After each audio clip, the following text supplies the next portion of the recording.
আল্লাহর পক্ষে থাকবে না, তাদের কোরআনের মাহফিল শোনার কোনো কথা নেই। বিসমিল্লাহির রহমানির রহিম। আসসালামু আলাইকুম ওয়া রাহমাতুল্লাহ। আমি মোহাম্মদ মিজানুর রহমান, শিরাগঞ্জ 6 উপজেলার জামাত পরিণত এমপি প্রার্থী।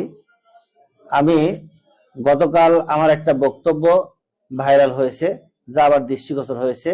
যে বক্তব্যটি আমি গত 2 মাস আগে স্বরূপপুর কাশীনাথপুর দাখিল মাদ্রাসায় একটি জালসায় আমি অতিথি হিসেবে একটা বক্তব্য দিয়েছিলাম।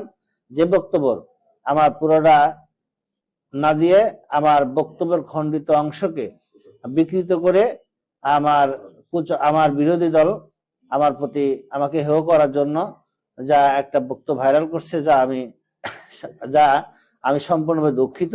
এজন্য আমি আমার সকল দেশবাসীকে আমার এই বক্তব্য থেকে আমার আগে পৌঁছে বিচার না করেই যাতে কোনো কিছু মন্তব্য না করার জন্য এবং অনুরোধ জানাচ্ছি। দুধার চকলেটে একাকার হয়ে ওঠা প্রাণ লেয়ার সম্পর্কের মিষ্টি ম্যাজিক।